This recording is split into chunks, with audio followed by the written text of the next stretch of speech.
Eu sou Elisângela Coelho da Silva, sou professora de História da Escola João Monteiro de Melo, formada em História, graduação em História, especialização em História, e eu fiz o mestrado em Ensino de História pelo programa Prof. História, da Universidade Federal de Pernambuco.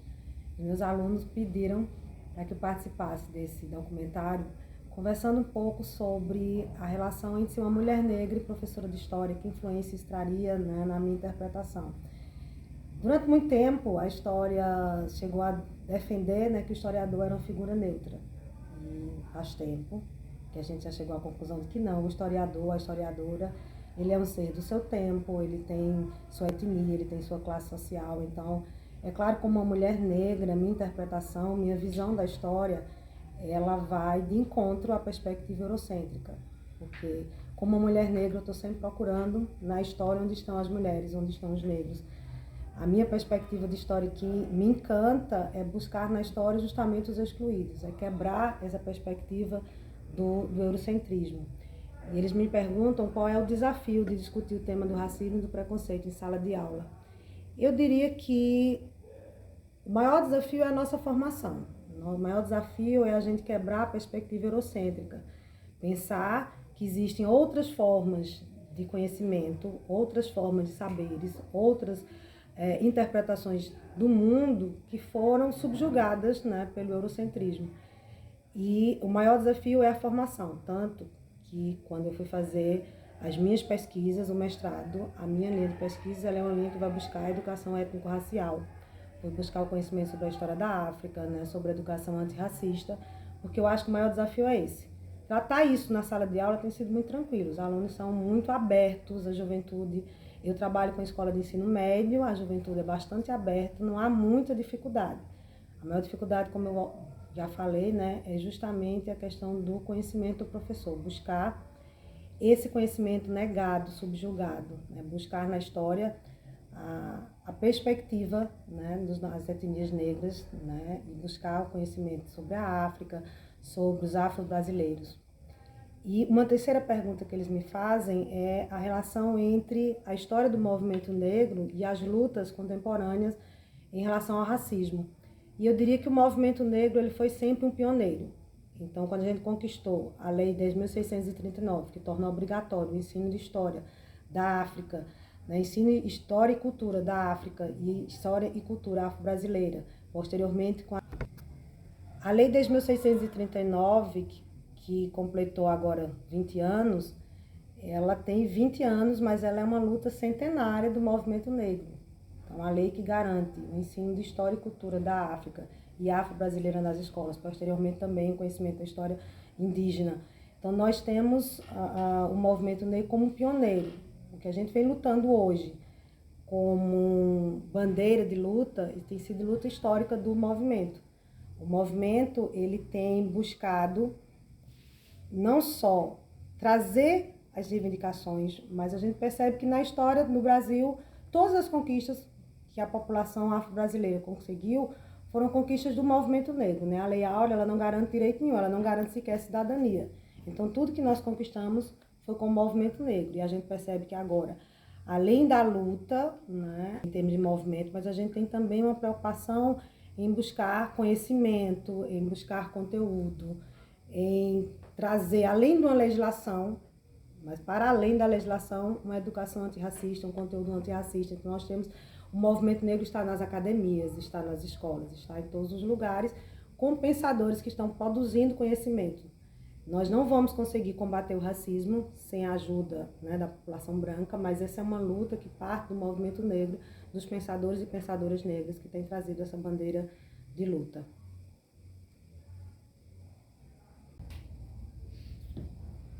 Meus alunos têm uma curiosidade muito grande para saber se eu enfrentei, né, episódios de racismo ao longo da minha vida pessoal. E eu levei muito tempo para compreender que houve um episódio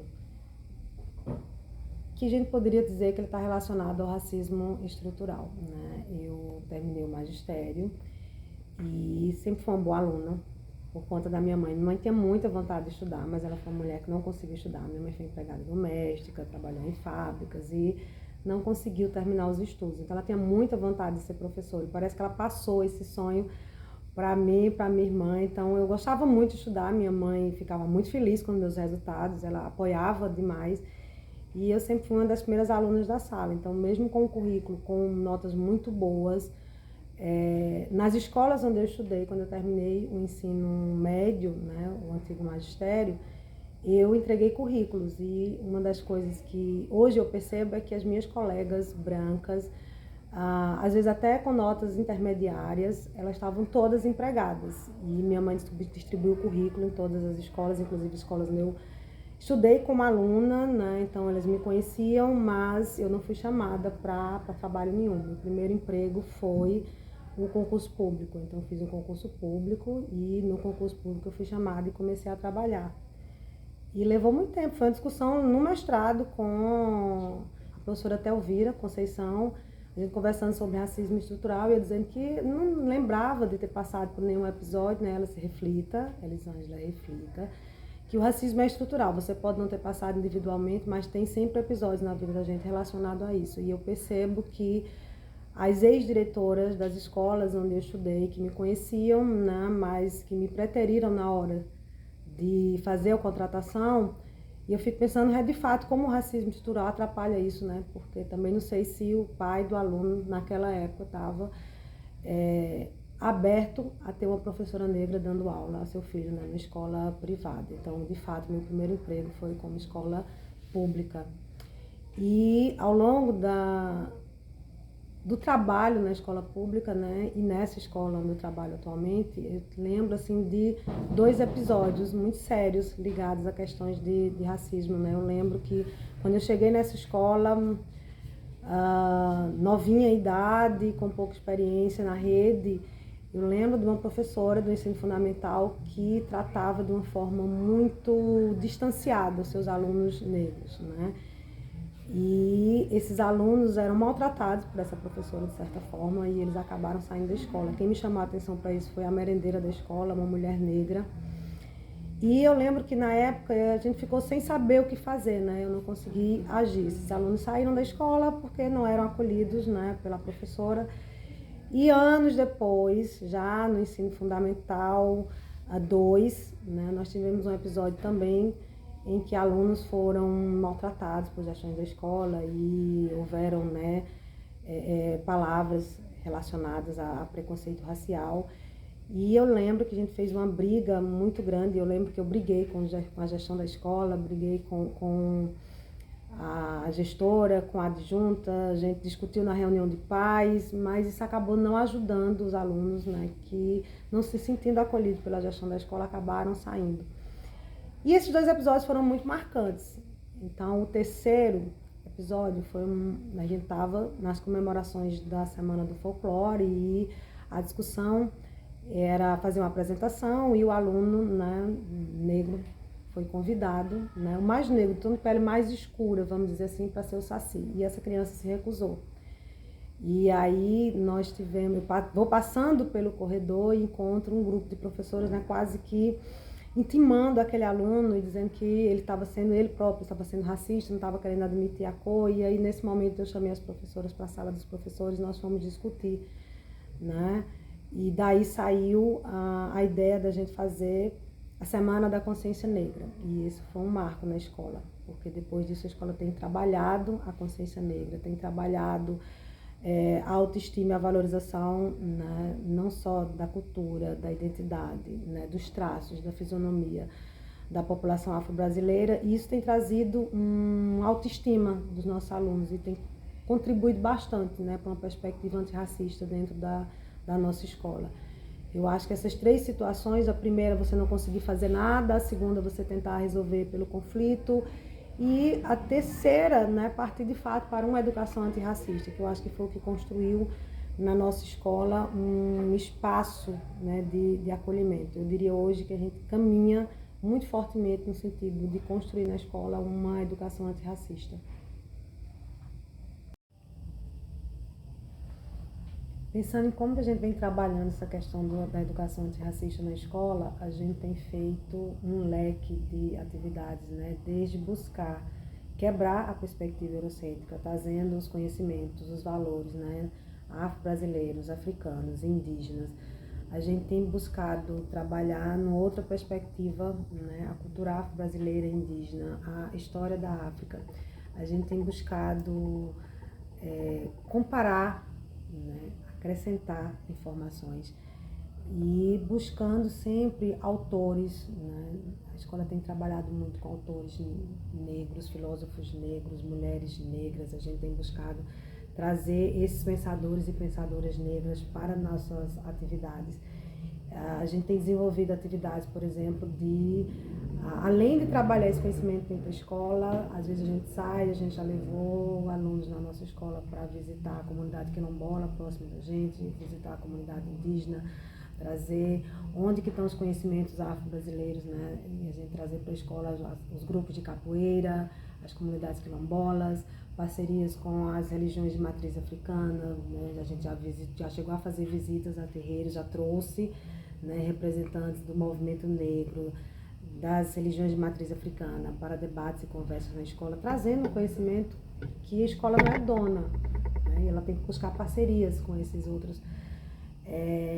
com essas outras entidades que dominam esse conhecimento. A gente tem feito esse trabalho, tem procurado fazer leituras, né? A gente já fez um Novembro Negro aqui, em que a gente trabalhou a coleção, né, Feminismos Plurais. Então, cada sala ficou responsável por leitura de um livro, e nós fizemos murais muito lindos, fizemos produções de vídeos, e vivenciamos o Novembro Negro na escola com diversas atividades, inclusive com o concurso da beleza negra, para valorizar não só as questões dos saberes, mas a estética negra também, porque isso também contribui bastante com a autoestima dos nossos alunos. A gente tem tentado trabalhar nessa perspectiva, né, de trazer esses conhecimentos e colocá-los em igualdade de condições com os conhecimentos eurocêntricos, né? A naturalização dos conhecimentos eurocêntricos, a gente procura quebrar, trazendo esses conhecimentos e esses valores para dentro da nossa escola, nas nossas atividades, nas nossas ações. Para encerrar, eu acho que o combate ao racismo, o eurocentrismo, ele é uma perspectiva que distorce um pouco, né? Ele é uma lente que o racismo é uma lente que acaba distorcendo o pensamento, né, e a visão das pessoas. Encerrar com um poema do Mia Couto, que é um poema de um moçambicano, né?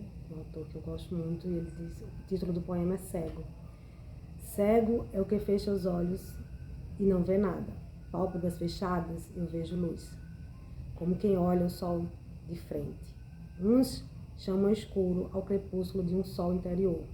Cego é quem só abre os olhos quando a si mesmo se contempla. Quando ele fala de cegueira, né, fechar os olhos e não ver nada, ele está colocando aquele que não tem imaginação, né? E ele diz que cego é quem só abre os olhos quando vê aquilo que se contempla.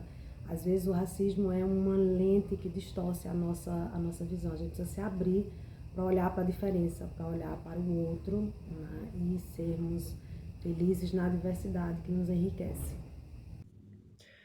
Olá, meu nome é Márcio Kleber, eu sou aluno da Erenjo Monteiro de Melo, e o próximo vídeo que vai passar é de Matek, um homem negro que é da Angola e veio para o Brasil procurando uma melhor qualidade de vida. Ele vai contar um pouco sobre sua convivência aqui no Brasil. Ele não pôde comparecer presencialmente, pois ele teve que viajar. Ele é um missionário que está espalhando a palavra do Senhor. Muito obrigado pela atenção e fiquem com o vídeo de Matek. Olá, gente. Quem fala para vocês é o Matek Dibango. Eu sou de Angola. Angola faz parte do continente africano. A África tem 54 países e nela está Angola. Eu já estou aqui no Brasil há 9 anos, a caminho de 10. Angola e Brasil há muita diferença, a questão de cultura. Mas falo mais para o lado que sudoeste, centro-oeste, norte, que há muita diferença. Mas se você vir para o lado nordeste, há muita similaridade, a questão de algumas culturas, principalmente na culinária. Se você ir para a Bahia se parece muito com a África, não há muita diferença, a questão de alimentação, tempero, então é um pouco parecido com a África, tá? Falando de racismo, sim, eu já sofri muito racismo aqui no Brasil, né? Por ser uma pessoa preta, por ser uma pessoa africana, aí já sofri muito racismo. O que me fez sair de Angola para vir aqui no Brasil, a procura da melhor qualidade de vida, né? Porque eu queria estudar e aí vir para o Brasil. E eu já nasci numa família cristã, né? Então, meus pais já eram cristãos, então isso já me ajudou bastante. Então, já nasci na família cristã. A minha família sempre teve essa cultura de cristianismo dentro da família. Então, isso já influenciou bastante para eu conhecer mais Deus. Tão pequeno e tão sensível ao toque do abusador, logo cedo definido pela voz a sua cor, esquecido pelo pai e a mãe que fez e não criou, mas agradecido a Deus por sua avó e seu avô, marginalizado e só por não ser mais um igual, incapaz de ver beleza em seu corpo natural, endeusava o branco por não ser o padrão real, mas compreendeu que o mundo é seu, tentar nunca faz mal. Eu sou a voz da resistência preta, eu sou quem vai em preta, minha bandeira, eu sou, e ninguém isso vai mudar. Tudo começou a dar certo quando eu aprendi a me amar. E eu sou a voz da resistência preta, eu sou quem vai em preta, minha bandeira, eu sou, e ninguém isso vai mudar. Tudo começou a dar certo quando eu aprendi a me amar. Tão pequeno e tão sensível ao toque do abusador, logo cedo definido pela voz a sua cor, esquecido pelo pai e a mãe que fez e não criou, mas agradecido a Deus por sua avó e seu avô, marginalizado e só por não ser mais um igual, incapaz de ver beleza em seu corpo natural, endeusava o branco por não ser o padrão real, mas compreendeu que o mundo é seu, tentar nunca faz mal.